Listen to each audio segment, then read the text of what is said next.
What happens when a polished daytime host tries to keep it civil, and a royal who renounced the palace brings the palace attitude anyway? What began as a soft-focus interview on the Tamron Hall show detonated into a studio-stopping clash, the kind that turns warm applause into stunned silence. Today, we revisit the moment a conversation about healing became a duel about pride, power, and public truth, and ended with a royal storming toward the exit while an anchor finally lost her cool. The camera floated across the audience like a tide of light, catching nervous smiles and glossy coffee cups before settling on the glossy desk and the host who owned it. Tamron Hall sat poised, the picture of daytime composure. Shoulders square, eyes bright, palms open in welcome. She kept her voice low and warm, the kind that makes people confess without quite realizing they're doing it. "Your Royal Highness, Prince Harry, thank you for being here," she said, the faintest wink diffusing the formality. "We're honored." Harry entered to generous applause, that familiar half-smile tilted like a shield. Tailored suit, unhurried walk, a nod that suggested he was granting the room permission to breathe. He shook Tamron's hand as if the handshake were a favor. When he sat, he adjusted his cuff and scanned the crowd with the cool confidence of someone used to rooms bending. "Pleasure's mine," he said, always happy to help elevate the conversation. The first questions were gentle, and Tamron phrased them with care. The Foundation's newest initiative, a veterans program he'd piloted, a docu-series about resilience. Harry's answers were polished and expansive, more keynote than conversation. He spoke about cultural shifts and legacy systems, and the alchemy of telling one's truth. The audience nodded, lulled by the cadence, the shine. Tamron smiled. "You've used your platform to speak openly about mental health. What moment, specifically, made you realize you had to go public?" Harry's smile cooled a degree. "I wouldn't reduce it to a moment," he said, picking lint that wasn't there from his knee. "It's a continuum. I've always understood, perhaps more than most, the weight of expectation. Sharing that understanding is leadership."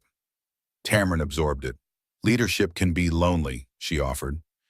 "How do you balance the need for privacy with the scale of your visibility?" "Privacy isn't absence," he replied. "It's authorship. The difference seems to confuse people." A faint hum rippled through the audience. Tamron inclined her head. "Fair point. Still, some viewers might wonder whether authorship becomes control. For example, the book."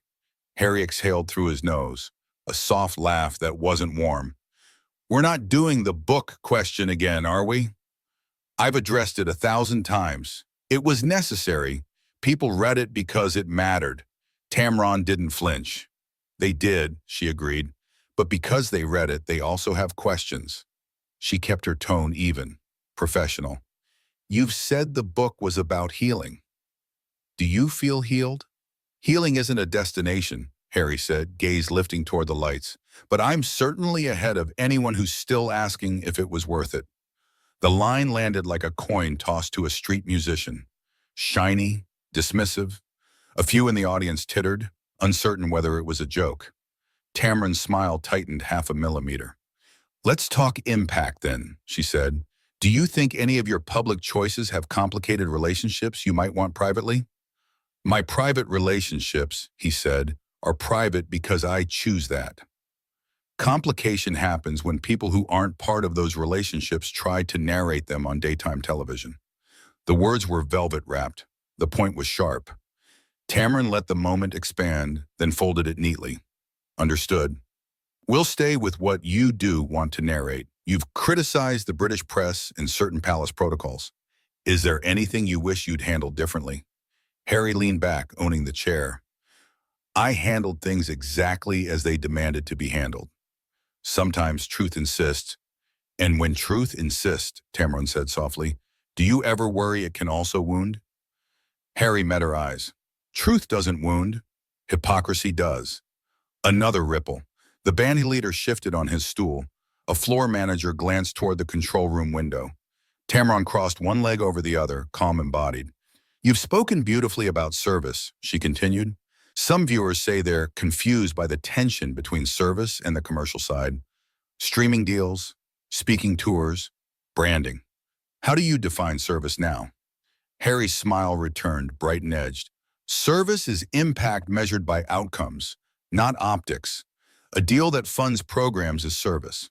I'm not sure why that's difficult. It's a sincere question, Tamron said. People associate royalty with duty, not business, and Tamron, Harry cut in, his voice still soft but suddenly colder. If people are comfortable, it usually means nothing important is changing. Discomfort is the tax of progress. Some audiences don't like paying taxes. A soft "oh" floated from the crowd. Tamron nodded, absorbing the sting without wearing it. One more on that, she said. If discomfort is the tax of progress, how do you respond to those who feel you tax family trust? That sharing private conversations erodes the possibility of reconciliation. He chuckled, the kind that says, we're done pretending. People who worry about my family's trust are seldom in my family. And reconciliation doesn't start with silence from the person harmed. The studio air thinned. It wasn't hostile yet, but the polite scaffolding had begun to creak. Tamron kept her hands folded, the way surgeons do before a precise cut. Let's zoom in, she said. You told an audience last month that institutions rarely apologize first. If an apology did come from press, palace, anyone, what would it need to say? Harry considered, eyes half-lidded in thought or evaluation. It would need to say, we were wrong because we were invested in a version of you that served us. We're sorry we punished you for choosing yourself. Soft applause. Tamron waited for it to fade. And if that apology never come, then I continue choosing myself, he said simply. I've learned to do that better than most. The sentence hung like a banner. Tamron let it flutter, then reached for a new card. We're almost at the break, she said, with a smile that restored the room's pulse. Afterward, I'd love to ask about the specifics of your upcoming projects and a question many viewers sent in about what accountability looks like.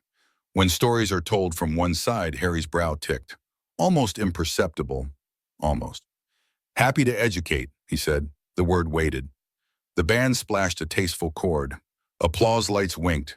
As the crew moved and microphones were checked, Tamron kept her eyes on him just long enough to register the temperature drop. The segment had begun as a stroll through manicured talking points.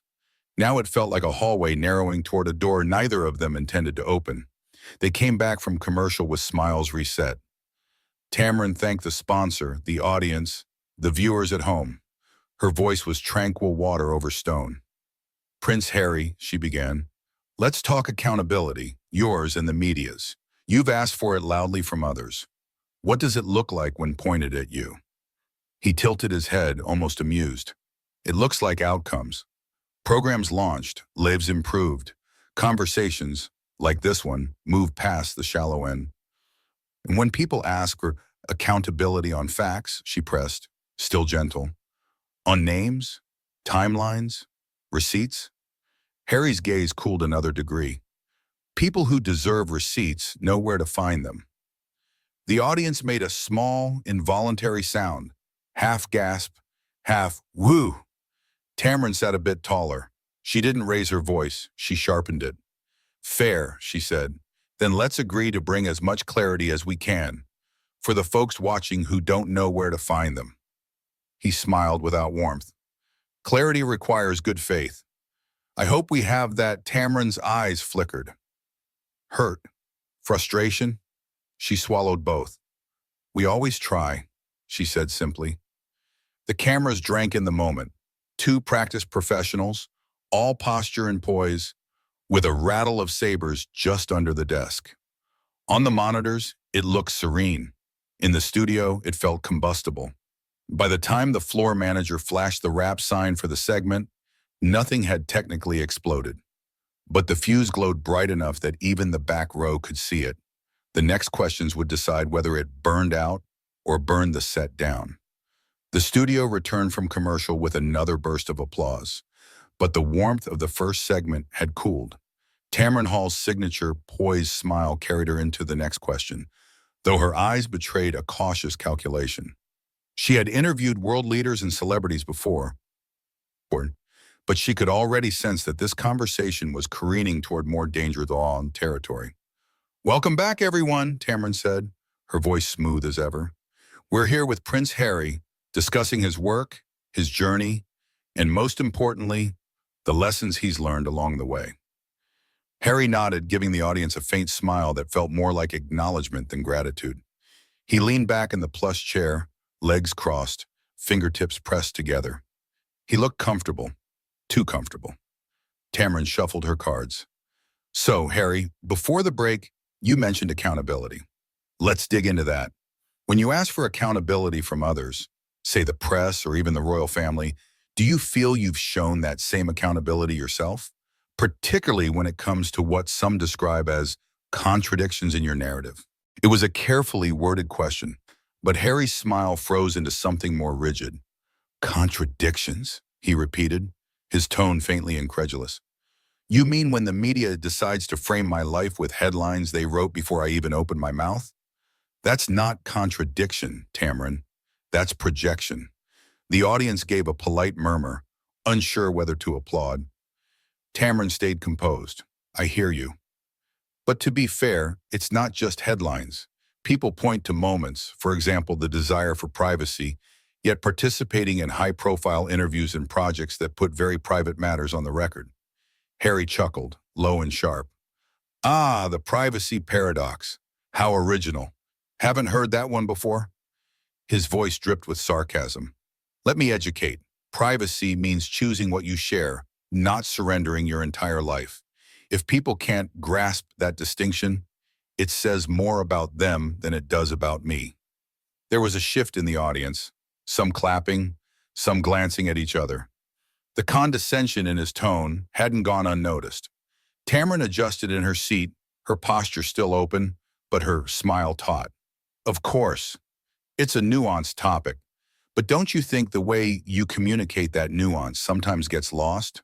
Perhaps because of the tone?" Harry's brow arched. "Tone? Forgive me, but maybe the issue isn't tone. Maybe it's that people aren't used to someone like me refusing to play along anymore." He leaned forward slightly. "You know, Tamron, I've spent my entire life being told how to smile, what to say, how to behave. If I sound sharp now, it's because I've earned the right not to pander." The audience gasped quietly at the edge in his words. Tamron blinked once, slowly. She had handled testy guests before, but rarely had a royal spoken with such open disdain on her stage. She softened her tone deliberately. "I understand the desire to control your own story. But do you ever worry that in defending yourself so strongly, you risk alienating people who actually want to support you?" Harry's laugh came quick and clipped. "People who want to support me will support me. I don't need to spoon-feed them palatable versions of my life for their comfort. If someone is so fragile that my honesty offends them, perhaps they were never truly supporters to begin with." The studio air tightened. Even those who had clapped earlier now sat more still, as if recalibrating their impression of him. Tamron's lips curved in her professional half-smile, though her eyes had cooled. That's one way to look at it. Another is that people want connection, not correction. Do you think you sometimes underestimate how your words land? Harry tilted his head, almost mockingly.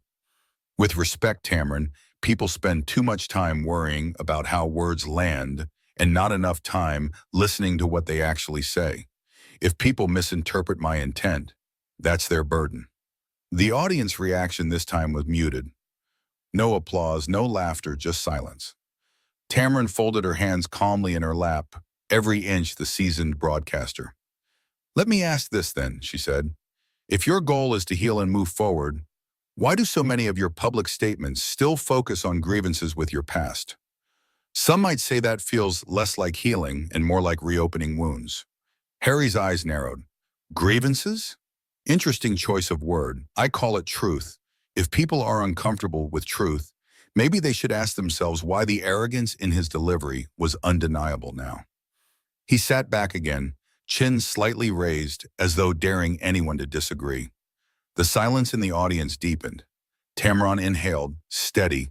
Her professionalism held, but the subtle tightening around her mouth signaled that Harry's dismissiveness was cutting closer than he realized. "Well," she said evenly, "our viewers sent in a lot of questions, and one theme that came up often was about family.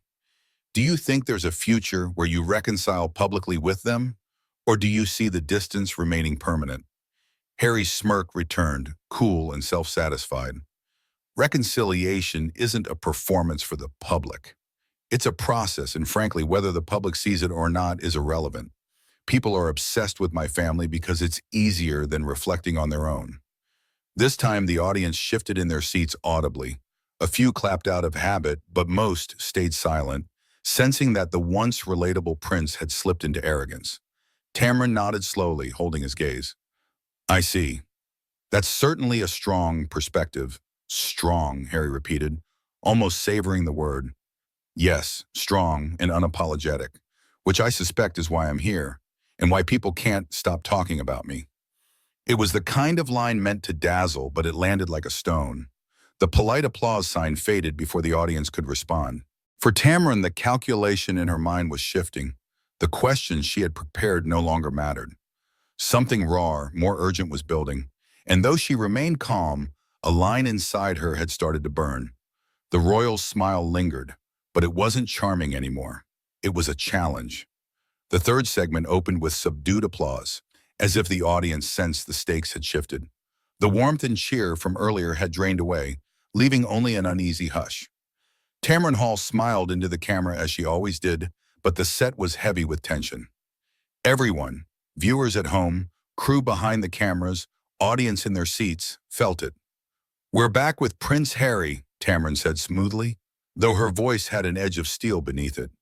And we've been having a very candid conversation.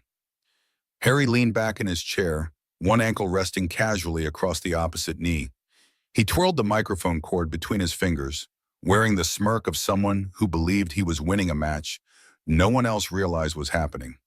Candid is one word for it, he said. I prefer honest. Brutal honesty, if necessary. It's about time people get used to it.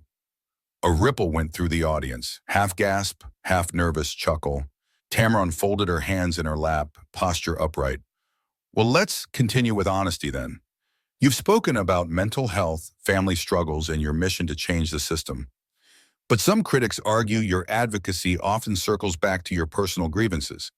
How do you respond to those who say you've made your story bigger than the causes you champion? Harry gave a sharp laugh. Critics, the people who never risked a thing in their lives but love to analyze mine. They don't deserve a response, Tamron. And if you're repeating their words, then maybe you don't either. The audience gasped audibly. Tamron blinked once, her smile faltering for the first time. Still, she pressed on. I asked the question, she said, her tone firmer now, because our viewers want clarity. Do you feel your personal story strengthens your advocacy, or do you think it risks overshadowing it? Harry tilted his head, eyes narrowing as if he were deciding how much contempt to show. My story is the advocacy. Without my experiences, none of these conversations would even exist. People don't tune in to hear generic speeches. They want me. And frankly, Tamron, they need me. The arrogance in his voice rang across the studio like a bell. A few people in the audience shifted uncomfortably. The camera panned to a woman in the second row biting her lip, unsure whether to clap or stay silent. Tamron's jaw tightened, though she kept her voice calm. Some might say that sounds self-important. Some might, Harry replied, flashing a grin. And they'd be right. It is important. And if it centers on me, that's because I'm the one carrying it. The words landed heavy. Tamron's eyes flickered, and for the first time, irritation slipped into her tone. Carrying it alone, she asked? What about your wife, your family, the people who support your foundation? Do they not deserve recognition too? Harry's smile cooled. Of course they do. But let's be honest, they follow my lead. Without me, there's no spotlight, no microphone, no movement. That's just reality. The audience groaned softly, a sound between disbelief and disapproval. The image of humility once associated with Harry was collapsing in real time. Tamron sat a little straighter, her warmth giving way to restraint. That's quite a statement, she said. Let me pivot then. You've often criticized the press, yet you've also relied on them for your platform. At what point does criticism become hypocrisy? Harry's expression hardened. Hypocrisy? please. That word gets thrown around by people who don't understand leverage. The press created me, yes, but they don't own me. I use them now, not the other way around. There were no laughs this time, no applause. Just silence. Tamron exhaled quietly through her nose, the camera catching the faintest flicker of her patience cracking. So, to be clear, you don't see any contradiction in condemning the press while simultaneously profiting from them? Harry leaned forward, elbows on his knees, voice low but cutting. Do you see contradiction in hosting a show built on ratings while pretending it's about journalism? We all play the game, Tamron. Some of us just play it better. The jab landed hard. A collective gasp erupted from the crowd. Tamron's lips pressed together, her hands tightening slightly in her lap. For a beat, she said nothing. Then, with calm precision, she replied, I've built my career on respect and integrity. I don't ambush my guests, and I don't insult them. Harry smiled, sharp as a blade. And yet here we are. The word stung. For the first time, Tamron's smile disappeared completely. The cameras caught every second, her straightened spine, the spark of anger behind her eyes, the momentary stillness of the entire room. Let me ask you something personal then, she said, her voice lower now, almost warning. You've spoken about wanting to protect your family. But by exposing private matters publicly, haven't you endangered those very relationships? How does that align with your values? Harry gave a cold laugh. You're asking the wrong question. The right question is, why should I protect relationships that never protected me? The audience gasped again, louder this time. Someone in the back even muttered, wow. Tamron's composure cracked just slightly, her brows knitting, her lips pressing into a thin line. That's a painful answer, she said softly. For them and for you. Harry shrugged, unapologetic. Painful, yes, but true. And I won't apologize for truth. The atmosphere was electric now. The air hummed with tension, like static before a storm. Even the crew behind the cameras seemed frozen, unsure if they should intervene or let the moment burn itself out. Tamron leaned forward, her eyes narrowing. Truth is powerful, but so is humility. Do you ever ask yourself whether your delivery, the way you speak to people, might be costing you the very empathy you say you want? Harry's smirk deepened, his voice dripping with superiority. Tamron, empathy is overrated. Respect is what matters. And if people can't respect me for speaking plainly, then their empathy was worthless to begin with. The audience fell into stunned silence once more. The polite applause that had filled earlier segments was gone. Tamron drew a slow breath. For a moment, she looked down at her notes, then back up at Harry. Her tone was calm, but beneath it lay something raw. Maybe, she said, but respect has to be earned. And I think you may be forgetting that. Harry leaned back, arms folded across his chest, his smirk unwavering. Or maybe the world just isn't ready for me. The arrogance was absolute. And in that moment, everyone knew the storm was about to break. The air in the studio was thick enough to choke. For over 30 minutes, Tamron Hall had remained composed, her professionalism unshaken, even as Prince Harry turned every question into a platform for arrogance. But now, as he leaned back with his arms folded, smirking like a man untouchable, something in her finally cracked. She leaned forward, her voice steady but edged with steel. You know, Harry, you keep talking about truth and respect. But what I hear is entitlement. What I see is a man so wrapped in his own grievances that he can't recognize when he's lost the room. The audience gasped, a murmur of shock rippling across the seats. For the first time, Harry's smirk faltered. Lost the room? He scoffed, trying to laugh it off. Tamron, with respect, the room has never mattered to me. I've spent my life performing for rooms that were never satisfied. I'm not here to win approval. Tamron's eyes locked on his, no smile left on her face. No, you're here to lecture, to dismiss, to act like every question is beneath you. And frankly, I'm done with it. The silence was electric. Even the crew froze, their eyes darting between host and guest. Harry leaned forward, his tone sharp. Done? Because I didn't bow to your questions? Because I didn't give you the sound bites you wanted? Tamron shook her head, her voice rising.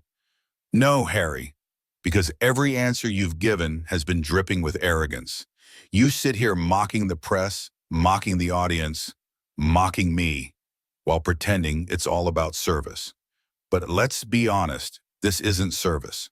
This is ego. The audience erupted in applause, breaking their silence at last. Harry's face flushed, his jaw tightening. You don't know me, he shot back, his voice cold. You don't know what I've survived. Tamron didn't flinch. You're right, I don't. But I do know arrogance when I see it. I do know the difference between a man sharing his truth and a man hiding behind his title to avoid accountability. Her words cut like glass. Harry shifted in his seat, visibly unsettled now. Tamron pressed on, her tone unrelenting. You're not a working royal anymore. You chose to leave, and yet you carry yourself as though the world still owes you reverence. But this stage isn't Buckingham Palace. This is my show. And in my house, respect goes both ways. The audience clapped again, louder this time. Harry's eyes flickered with anger. Are you suggesting I don't deserve respect? He demanded. I'm saying respect isn't a birthright, Tamron shot back. It's earned. And the way you've spoken tonight? You've done nothing to earn it. The words hit harder than any prepared question could have. Harry opened his mouth, then closed it again, his confidence faltering for the first time. Tamron leaned back in her chair, her decision clear. I think this interview is over. The crowd gasped. Harry blinked, stunned. Excuse me? You heard me, she said firmly. Prince or not, I don't allow guests to sit here and belittle me or this audience. You want to lecture people?